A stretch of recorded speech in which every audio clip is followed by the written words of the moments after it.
Mais uma grande vitória do Sampaio Corrêa jogando no Castelão. Tem campanha de G4, o time tricolor de aço, e recebe o Vasco da Gama no próximo fim de semana. Esta segunda-feira, com trabalho no CT José Carlos Macieira, visando o Cruz Maltino no próximo sábado. O time do Sampaio Corrêa pode ter retornos do volante André Luiz e do Alan Godoy no sistema de defesa. E você, acha que o Condé deve mexer no Sampaio para o confronto diante do Vasco da Gama ou você iria manter o mesmo time? O Vasco da Gama perdeu 3 titulares, inclusive o goleiro Thiago Rodrigues, para o confronto diante do Sampaio Corrêa.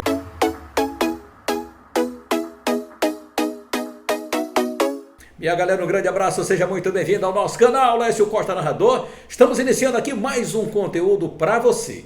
E olha, inscreva-se no nosso canal, deixe o seu like, compartilhe com seus amigos e acione o sininho para você ser comunicado das nossas transmissões aqui no canal Lécio Costa Narrador. Minha galera, o Sampaio Corrêa realizou um grande jogo, mais uma vez no Estádio Castelão, diante do Ituano e mais uma vez fez valer o seu mando de campo. O Sampaio ganhou de 2-0 com 2 gols do artilheiro Poveda, que agora se junta ao Luca, também maranhense, mas a serviço da Ponte Preta, na artilharia do cenário da Série B no Campeonato Brasileiro. Então, que beleza, esse gol aí do Sampaio Corrêa. Agora, o Sampaio Corrêa deve ter alterações para o confronto diante do Vasco da Gama. Esse é um assunto que a gente vai abordar daqui a pouquinho. Porque ainda falando em relação ao jogo do Ituano, Sampaio se comportou bem, com o Maurício entrando no meio de campo, Mateuzinho mais uma vez fez uma partida soberba, mas o destaque, minha galera, ficou lá atrás, na cozinha, né?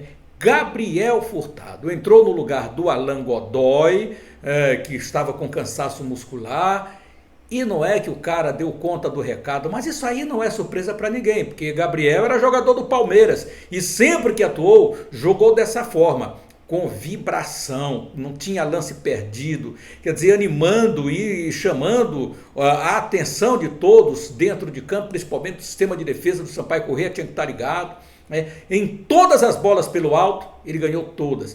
Bolas por baixo, ele ganhou todas. No momento que foi chutado, testada para o gol, ele estava lá pronto, como paredão, para também afastar e vibrar nessas jogadas do Sampaio Corrêa. Sinceramente, eu manteria o Gabriel, que está aí esperando uma oportunidade há muito tempo. Manteria no jogo diante do Vasco da Gama. Godoy, aguarda mais um pouquinho aí.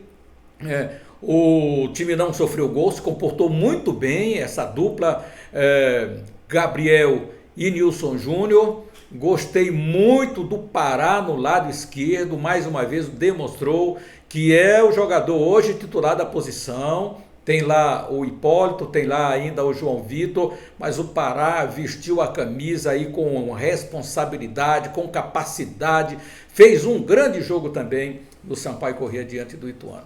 Bom primeiro tempo, me preocupou o Sampaio Corrêa no segundo tempo, quando o Ituano cresceu, mas era natural que o time saísse já com o placar em desvantagem para partir para tentar buscar um resultado positivo. E aí se lançou para cima, mas o Sampaio se comportou muito bem lá no sistema defensivo.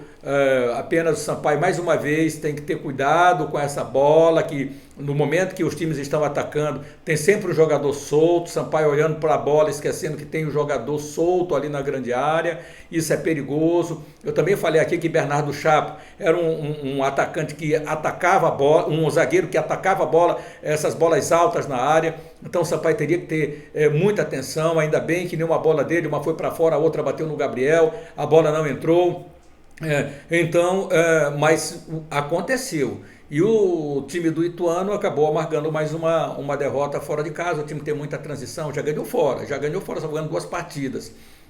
Empatou jogos e também fora de casa, mas o Sampaio Corrêa ainda bem que fez valer o seu poder de mandante. E com 2 gols de Poveda, numa assistência linda do Pimentinha para o Poveda, gol do Sampaio.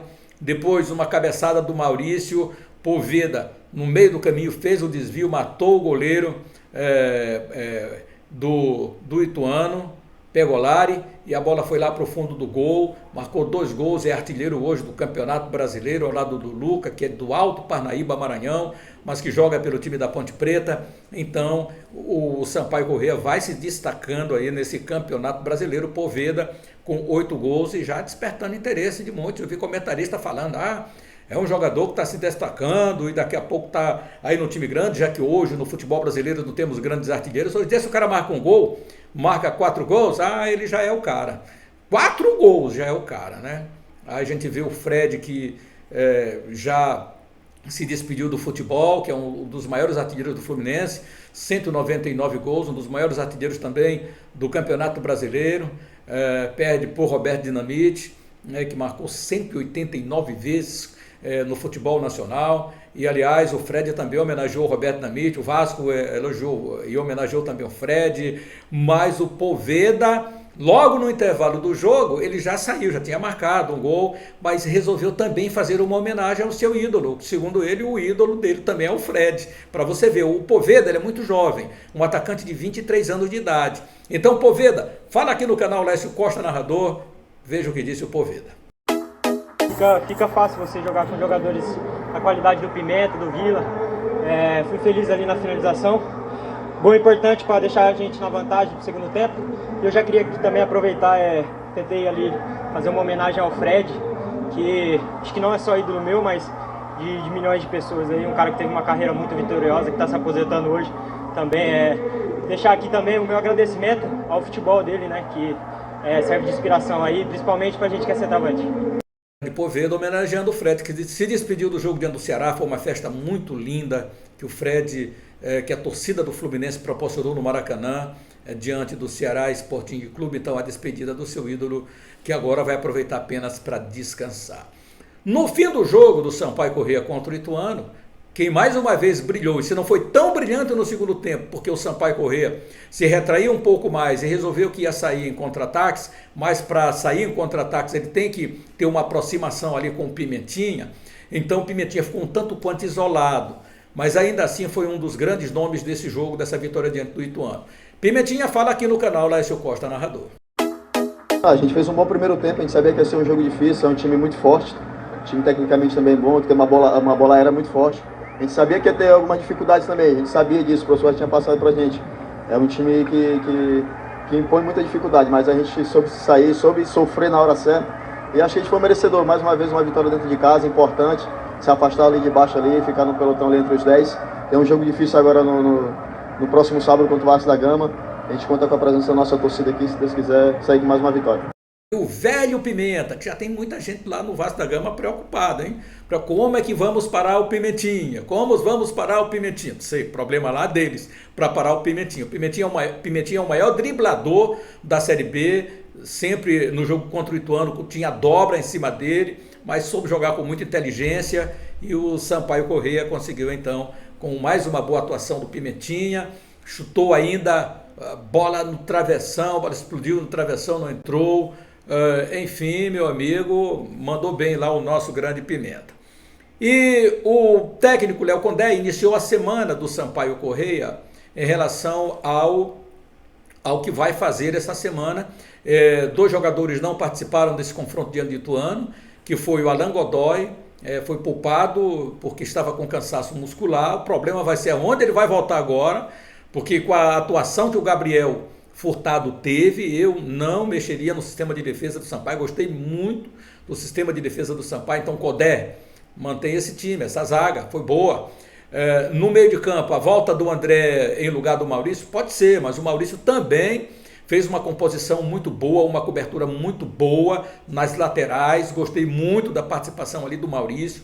Pode ser que o Condé não mexa também nesse setor, mantendo o Maurício, mas também se voltar com o André é o titular da posição. E lá, ainda o Vila ficou devendo um pouquinho. O Sampaio tem que ter esse homem mais qualificado nessa transição. O Ferreira está jogando bem. E lá na frente, Pimentinha, Poveda e o Catatal, que nesse jogo acho que sentiu um pouquinho também. O Catatal foi substituído, inclusive. Mas, minha galera, o Sampaio Corrêa trabalhando essa semana, não vai ter viagem, descansou bastante. O Vasco da Gama é quem vai se deslocar do Rio de Janeiro para cá, e acho que o Sampaio Corrêa vai mandar bem nesse jogo. E por falar no Clube de Regatas Vasco da Gama, vamos falar um pouquinho agora do Vasco da Gama, desse jogo diante do Criciúma, que foi um jogo que eu não gostei do Vasco, acompanhei atentamente o jogo do Vasco da Gama. Encontrou um gol logo, um gol de pênalti, a bola bateu na mão do zagueiro e foi claro, porque ele estava com o braço aberto, e pênalti. O Raniel foi lá, cobrou aos 4 minutos de jogo e fez 1-0. O Vasco da Gama fez até um bom primeiro tempo, com trocação com o time do Criciúma, teve uma torcida maravilhosa, praticamente, eu diria ali 80% do estádio do Criciúma, depois os outros 20%, torcida do Vasco da Gama, que fez a maior festa no final do jogo, com 1-0, veja só, 1-0, mas isso não reflete nada, reflete-se na atuação e o placar magro, mas os 3 pontos vieram para o Vasco, que reduziu a vantagem para o time do Cruzeiro, mas o torcedor fez uma festa linda, tanto do Criciúma quanto do Vasco da Gama. E o Vasco perdeu 3 jogadores para o confronto diante do Sampaio Corrêa. Quem é que o Vasco perdeu aqui, minha galera? O Vasco perdeu o goleiro Thiago Rodrigues. E, rapaz, Thiago Rodrigues perdeu. Deve entrar o House no gol. O último jogo do goleiro que vai entrar contra o Sampaio Corrêa aqui foi diante do Resende pelo Campeonato Carioca. É um goleiro jovem, o House. E o Peck deve voltar no lugar do Figueiredo, que também desfalca, tomou o 3º cartão amarelo. E o Matheus Barbosa vai entrar no lugar do Andrei, nesse confronto diante do Sampaio Corrêa para o próximo sábado. É o que projeta o Maurício Souza, que é o treinador, sem fazer mexidas mirabolantes. Então eu acho que ele vai colocar exatamente esses 3 jogadores. E o Nenê, que começou a transição desde o domingo, desde ontem, lá em São Januário, para voltar a esse jogo diante do Sampaio Corrêa. Vamos ver o Nenê, se ele vai ter condição de jogo, se vai estar aí 100% para esse compromisso diante do Sampaio Corrêa. Se o Sampaio Corrêa é um ótimo mandante, o Vasco da Gama também é o melhor visitante dessa Série B do Campeonato Brasileiro. Então vai ser um confronto de gigantes. O Vasco, que já abriu negociação também aí para alguns jogadores, que já dispensou também e está dispensando alguns jogadores para abrir exatamente espaço no elenco e outras contratações que virão aí para o Vasco da Gama. Eu falo já então a respeito desse assunto, porque após o jogo do Criciúma, a gente vai ouvir 2 jogadores, um que já passou no Sampaio Corrêa e o outro que é o zagueiro do Vasco, Anderson Conceição, um do Vasco e um do Criciúma. Então, o Anderson Conceição, ele fala exatamente do triunfo do Vasco da Gama jogando no Heriberto Rios, se ganhou o jogo então de 1-0, mas 3 pontinhos na conta, fala o zagueiro Anderson Conceição. Ganhar do Criciúma aqui dentro, quando a torcida enche, é muito difícil. Então, a gente tinha que saber que a gente ia ter que pagar um preço. 100% aqui ia ser pouco hoje para conseguir a vitória. A equipe se dedicou. Talvez tecnicamente não fizemos uma partida aqui de encher os olhos, mas o que valeu é o espírito da entrega da competição. E é isso aí, nosso grupo tem se mostrado muito vivo na competição, mas manter os pés no chão que ainda não chegamos onde a gente quer. E o Clube de Regatas Vasco da Gama abriu negociação para contratar o Alex Teixeira. Você se lembra, você que é torcedor do Vasco, cria do Vasco, formado na divisão de base, 2008, subiu para o profissional, depois foi vendido em 2009 para o Besiktas, para o Shakhtar Donetsk, aí depois ele foi para o Besiktas da Turquia, agora rescindiu um contrato com o Besiktas da Turquia, não quer mais retornar, prefere ficar no Brasil com a sua família, e o Vasco abriu a negociação para ter de volta o Alex Teixeira, que é um centroavante, um atacante tanto. Então, pode ser que ele apareça para essa janela de transferência como grande reforço do Vasco da Gama para o segundo semestre. O Vasco da Gama também fez rescisões de contrato com Isaac e Bruno Nazário. Mais 5 devem sair. O atacante Vinícius e Laranjeira, eles devem sair. O zagueiro Vitor e o atacante Roger, ambos de 21 anos também, sem aproveitamento no clube de São Januário, devem deixar o clube. Então, é isso do Vasco da Gama nesse momento, abrindo já negociações para dispensas, em comum acordo, essa rescisão com o Isaac, com Bruno Nazário, foi de comum acordo a rescisão. E aí abriu conversações também com esses atletas que acabei de falar também, para rescisão, e somente anunciou a contratação, provável contratação do Alex Teixeira na janela de transferência, já que o jogador, cria do Vasco, também tem interesse em ficar no Cruz Maltino. Minha galera, uma ótima semana a todos. Não esqueça, inscreva-se no nosso canal, deixe o seu like, compartilhe com seus amigos e acione o sininho para você ser comunicado das nossas transmissões. Grande abraço a todos, fique com Deus e até mais.